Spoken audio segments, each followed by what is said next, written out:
Well, hello there. Are you staying sharp? Is your mind dull today? Well, we hope to sharpen your mind with another episode of Sharp Talk. Hi, I'm Doug Marcaida. You may know me from Force and Fire and a Kali martial artist and edge impact weapons practitioner. With me is Tomas Alas from Tactical Tavern. How you doing, Tomas? Amazing. Thank you so much for this honor of doing this with you. Sharp Talk, man. This episode is going to be a fun one. Today, we're diving into the zombie apocalypse. Zombie apocalypse. Okay, emote. That's mummy.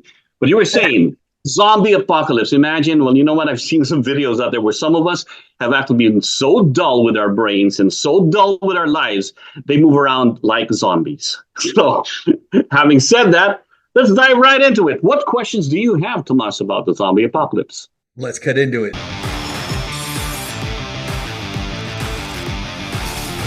So I put up a poll on Instagram and I said, what would you guys ask Doug Marcaida? And someone said, what would his zombie apocalypse survival sword or blade be? Now, before we get into it, because I'm excited to talk about this, we have to lay out some ground rules. So for this, I'm thinking it can be something from actual history that's physically obtainable, not like fantasy, like a lightsaber or something, because we all know that would dominate. So I think that, and then the other question is, what kind of zombies are we dealing with? Are we talking about the ones from World War Z and I Am Legend that can run, sprint, and jump? Mm-hmm. Or are we talking about the ones that we've seen now? I mean, yes. Well, there's our sponsorship gun. But you know what? Yeah, I get it. Do we have the zombies on crack? Or do we have the zombies on heroin or so slow in moving, right? So Right. that's one of the questions. Well, first thing up, you got to know the enemy. Know the enemy, then you come up with a solution. So, first idea, little knives don't count. Like, this is my dart here. I can puncture the brain, but I get to be very close with a zombie. So, being up close and personal may not be something I want. Do we want to get with a bigger version of that, right? Like a butcher knife and stuff. Butcher knives work, but it's also short. It's nice. You can move around. You can find them everywhere in kitchens and all that, easily available. And you can chop with that, but it's not long enough. It's still a close quarter weapon that you're cutting right close, even at arm's length. So let's see what other tools we can find right there. The kukri. I love kukris for their design. They're choppers, because the main thing about zombies is you cut their head off. It's really about destroying the brain, right? With zombies, you want to get into that, destroy that brain matter. But if you cut the head off, the body is useless. So it's really about that mouth biting you. So if their biting is an issue, you want distance with that. So could I go with a cortada, something that I can puncture into the brain and still chop? Absolutely. But it once again gets into that issue of being too close to the zombie. So now it brings about what are we looking at in terms of picking up a weapon? I think swords are your perfect choice. But here's the issue. We know zombies tend to come in as a horde, tend to get you caught up in there. Can you still wield the sword in close quarters? One of the issues when you're working with a sword in close quarters, can I still get the power when I'm doing this if my sword's getting caught around? It's great for long range, especially dueling. So dueling weapons give you the long range. Problem is, sometimes you're not dueling with a zombie. They come in groups, so you have to learn to move around. That was my first thought exactly was I need to pick something as big as possible, right? And I think everyone's kind of go-to is the classic katana, right? I mean, that is like, you can't get any more powerful than that. But then I got thinking, I've cut with a katana, and sometimes they can prove to be slightly brittle, right? It takes a lot of maintenance. You get blood in here, you have to pop off the handle. I mean, it requires a lot of maintenance. So Yep. I was thinking, I need something resilient. And like you said, with the distance, if I wind this up and I'm in a hallway corridor, it's going to get caught. That's why they also had the smaller katanas, the wakazashis for indoors. Mhm. So I was thinking, so do you have a blade? We'll go to like second best. What's your runner-up choice for the Well, first first, blade? let's look at your choices that are available out there, right? Right now, I went through my little collection that was close by, and I started looking at the stuff that have been proven to work in history, right? The Chris, a Moro sword used against it in 1911. It was definitely something that's a chopping power that they created to create that 45 caliber pistol to stop the Moros from cutting and chopping through. So we know it works as a chopper. But we also get into the whole idea of it is a little bit wider and heavier to carry.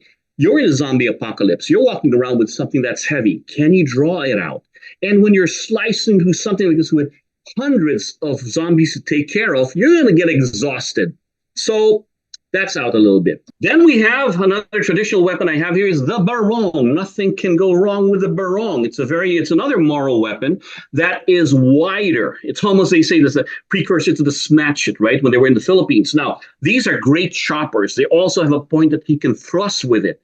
Once again, though, they get to be longer weapons that you get to carry. They're cumbersome once they get to be blade heavy when you're chopping. The key is, how often can I do this when I'm being surrounded by these zombies?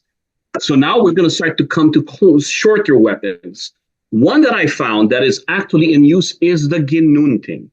So what is a ginunting? It's a Filipino weapon, and it is a choice of weapon used by the Force Recon Marines. And the reason why they went with this, as opposed to barongs, they've actually gone blade to blade combat situations. And I know of them. I know the people who've used them. They've also used against blade to blade with krises, because this is definitely a northern weapon or a Visayan weapon against the southern parts, which are more of the moral blades, right? Or Islamic blades over there from their culture. The choice was to go with something skinnier that is light and fast. So a lot of the ginuntings that they have used by the Marines are this because it's much lighter to wield, very light and fast. But the curvature of the blade still gives you that whole thing of using velocity and cutting through the neck that works. Thing about this is it's light and fast, great for thrusting and moving, but it's not a heavy decapitator. It's too thin right here to be able to decapitate properly. And we're thinking about just cutting up. Now, the thing about zombies is if you're going up against the slow ones, you just keep cutting all the legs and come back and start chopping their heads little by little, right? Why spend a lot of times in areas that don't work? Just cut the legs and then come back for them. They can chase you. But you want something light and fast. So you're going to have to find a medium of weapons to be able to get there. But these are longer weapons. Or they could be said like short swords, right? They're weapons as opposed to something functional that's utilitarian, like a machete. Now, machetes are great. We know they chop. Great for the jungles. And there are machetes there that are well made that are not very heavy as you're chopping. But they're also not great thrusters if you got to keep in that bait or if you want to thrust into the brain, just aside from just chopping into it. So we take that into consideration. What about the lighter sickles? Another farming tool, right? For cutting. Great for cutting the legs and the limbs. But when it comes to the head, it can get cut off. It's not as heavy again or thick. You're going to cut it and you're going to have to drag into there, but you can also puncture with a tip. But once again, it is nice and light, but anything that's hooked means it's going to get stuck. And if you're thinking of multiple opponents, you don't want anything to be stuck in there trying to fight it out, right? That's going to be an issue. What about tomahawks, axes, or hatchets? Once again, a great thing because it's very, it's just, you just think about just hitting and keeping everybody at bay and just chopping to the head. But ain't gonna decapitate. It's not gonna decapitate. But it's not so much that. It's also that if you have anything with a beard, once again, that follows the same time as anything hooked, that's gonna get caught. And now you're gonna be like, give me back my weapon. There are more zombies coming out here. So what are the other choices that we have? Well, I talked about the kukri being a good one and the ginunting being another one, but you have to go with something that you can carry around. And so far, it's now leaning to the kukri. I can cut something in half with this, especially necks, right? Those we're looking for. I can puncture and get into the brainstem in that. It's got an acute tip enough to thrust into the brain of a zombie. Same thing as the cortadas. They're like very close cousins that I like to wield and use. Now, the reason for this is what I lose in length, I make up in the ability to carry this. Carry this in my arm, carry it everywhere. And that's the key. We're talking about survival. Kukris or cortadas are known to be utilitarian. I can go there and do regular work, chopping wood, light work. I mean, we're in a zombie apocalypse. Who knows what I need around there? I need to maneuver with this. More importantly, can I wield this in close quarter spaces, just like this, right? This is a bar I can. Can I move around? Can I chop around that with this as opposed to something that's big and tall, bumping into stuff, and all that. I have to be able to move around. So looking at what's out there, I'm looking at something like a camp knife that creates a little bit of distance that I can chop around, but I can move around and something that's utilitarian, meaning I can use it for every other work because hopefully in a zombie apocalypse, I'm not just out there fighting zombies. I'm out there actually trying to survive, and I have the right tool for the right job. Exactly. You nailed it because it's like, yes, you're going to be fighting, but you're also going to be potentially creating shelters, getting food, breaking down. Like you have so many other factors to consider. So that is good. And we didn't plan this ahead of time, but you basically hit on points that I thought of as well. My runner-up blade is the Kyber. Definitely a Middle Eastern influence. This one here has a nice handle, and I chose it because it has a really strong handle. I'm thinking safety in mind, and if you do have to stab into something, I don't want my hands running up because you can't go to the ER in the zombie apocalypse, right? Mm-hmm. You don't And want to be other, scattering blood either with those damn zombies, nasty bastards. heck yeah, you gotta have your safety goggles on. Yeah. Now the beauty of the Kyber is that it is a nice, gigantic chef knife, right? It's proven to work. It'll thrust, it will chop, but it also tapers, meaning that a lot of the balance comes down to the handle as opposed to be something forward heavy. If you get a blade, for example, that where the weight of the blade is forward, it's a chopper. So every time you go forward, you use gravity to chop in. You also have to fight coming back up. That's what I talk about balance. In combat balance is what's the weight of going forward and back? Is it forward heavy or is it something that I can wield for multiple cuts? We're talking about zombies here, multiple zombies where you need your weapon back. You need to cut a lot of times. So anything that's too forward heavy will get me caught in there and it requires a lot of work to be able to move around them. Exactly why I landed on this sword here is because of that balance, slashing through multiple things and then recovering while still being able to thrust, Mm-hmm. extract. And I feel that this is thick and strong enough to where I could use it to chop other things, right? It's full tang construction, so I feel confident doing so.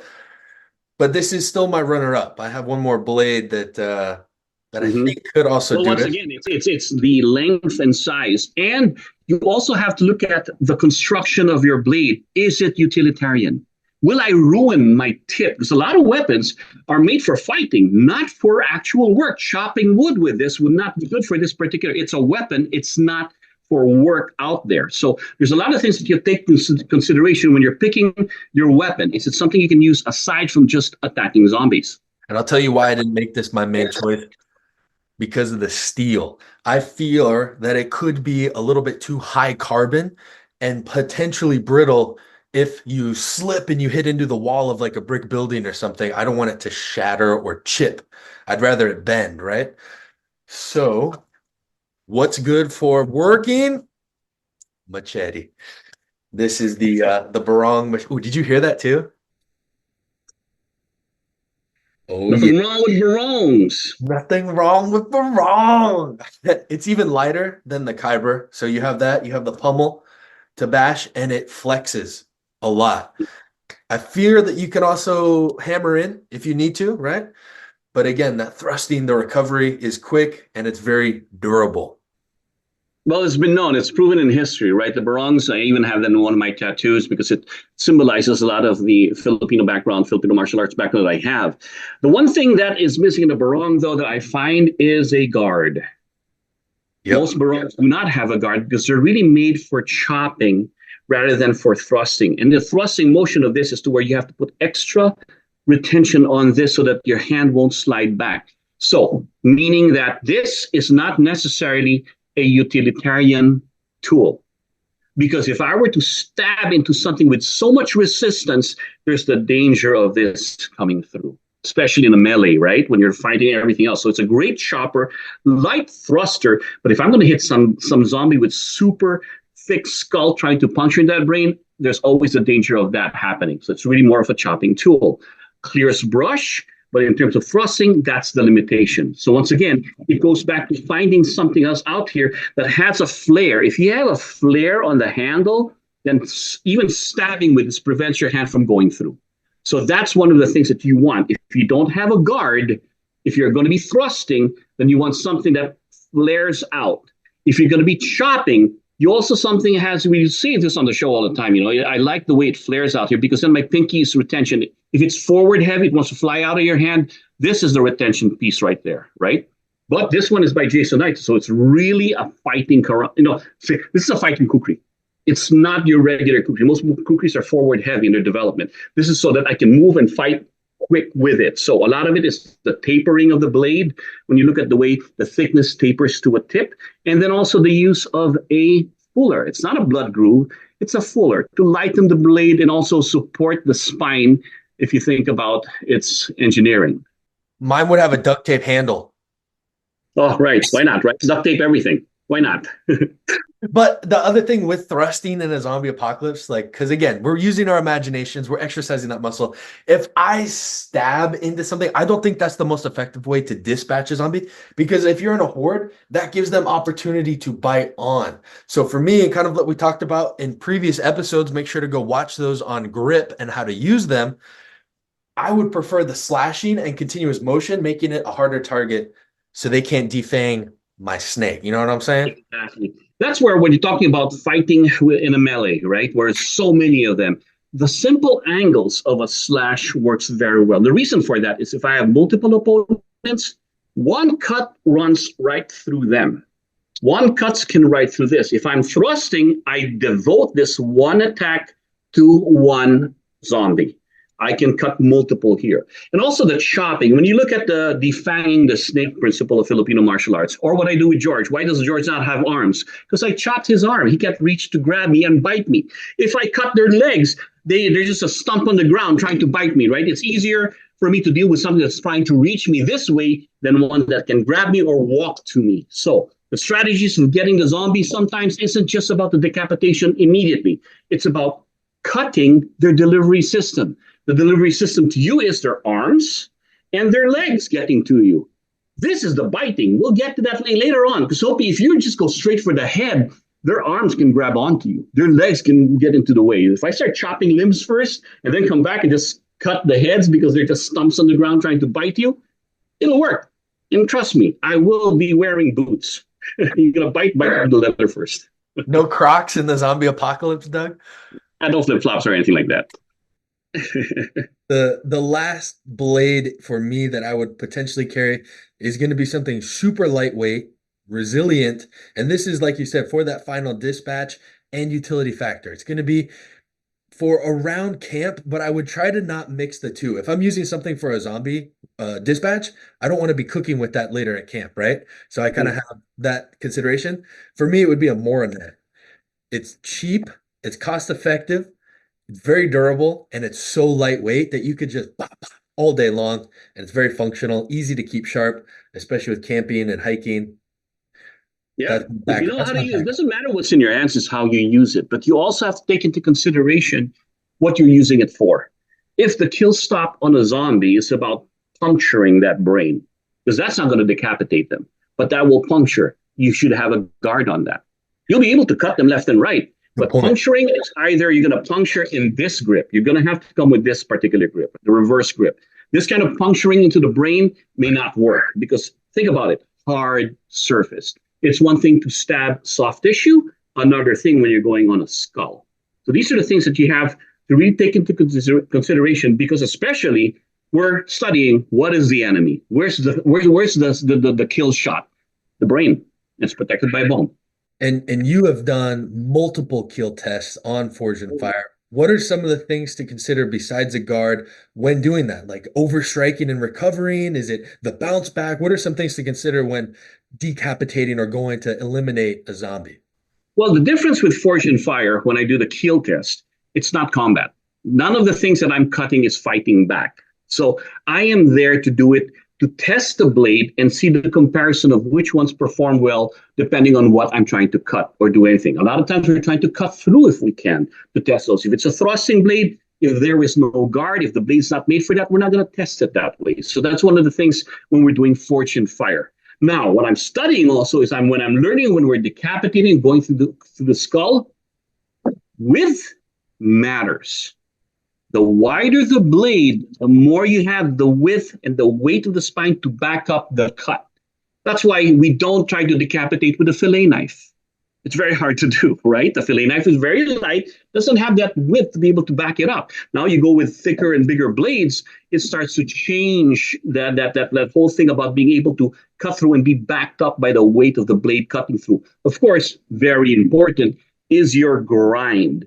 Do you have a grind that cuts into the materials and spreads it out? Or do you have a grind that just smashes into it and tears right through? That's why access may not be the great thing.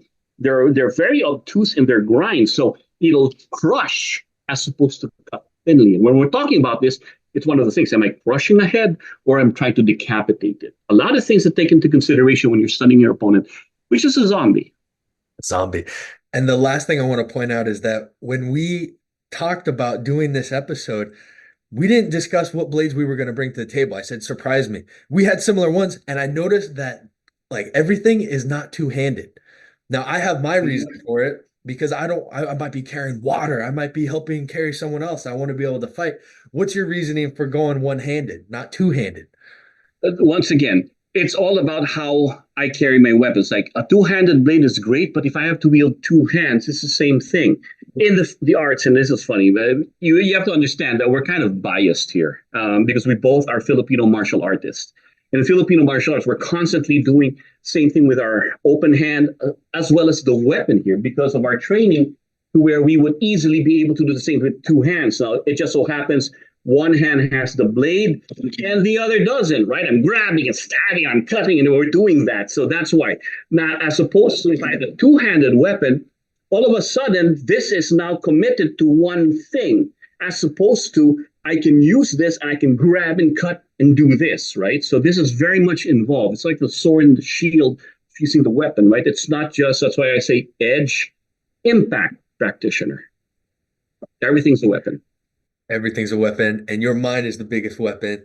And also train some cardio, huh? Work out a little bit so you can actually hike around and run away. Apocalypse, man, I'm in trouble. I'll be like, I got 15 seconds to get all these guys.